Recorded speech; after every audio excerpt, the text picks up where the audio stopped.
Halo, selamat datang di channel kami, Adin Channel.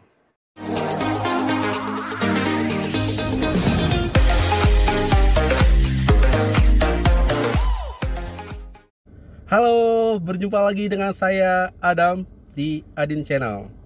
Di kesempatan kali ini saya akan membagikan video tutorial cara pembuatan thumbnail atau cover video, di mana thumbnail ini menjelaskan atau mendeskripsikan tentang inti video kita. Jadi tanpa menunggu waktu yang lama, yuk langsung aja kita lihat. Jangan lupa ya, subscribe, like, dan share video kami, karena semuanya gratis.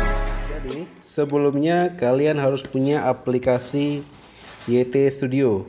Nah, ini aplikasi YT Studio-nya dan cover atau sampul yang sudah kalian edit. Kalau saya edit covernya dengan menggunakan aplikasi PicArt. Nah, ini aplikasi PicArt-nya.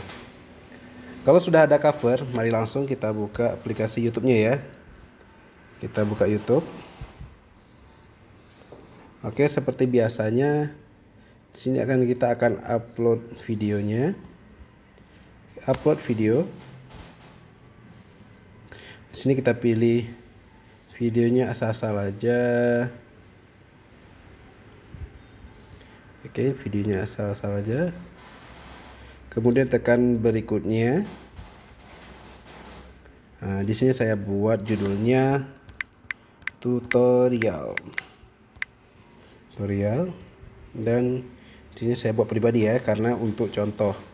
Jadi tekan berikutnya dan upload. Oke, kita tunggu sebentar lagi diupload.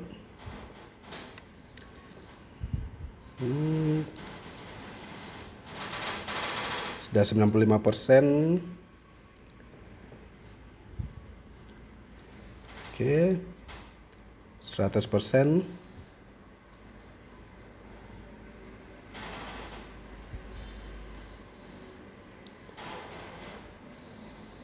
Oke, video udah siap ditonton ya.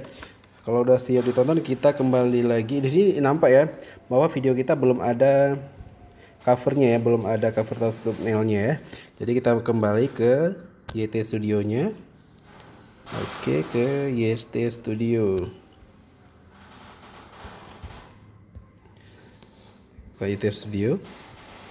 Nah, di sini nampak ya video kita yang baru kita upload nih. Ada nampak masjid rayanya. Kemudian kita tekan pilih ya. Kemudian tekan tanda pensil di atasnya. Kemudian tekan lagi tanda pensil di sebelah kiri atasnya. Nah, di sini ada beberapa bagian yang dikasih contoh sama YT Studio ya. Kalau di sini saya pilih thumbnail custom atau kita pilih dari galeri. Kita pilih dari galeri. Kita pilih foto yang udah kita edit melalui aplikasi PicArt. Nah, di sini ada tutorial. Saya pilih ini ya, tutorial. Kemudian tekan pilih dan simpan. Hasil edit disimpan. Oke, kita cek ke YouTube-nya. Dan hasilnya sudah berganti. Video kita ya yang kita upload tadi itu adalah tutorial 1 menit yang lalu. Covernya sudah berganti tutorial. Oke. Dan tugas kita selesai. Oke, terima kasih yang sudah menonton video ini ya. Semoga bermanfaat.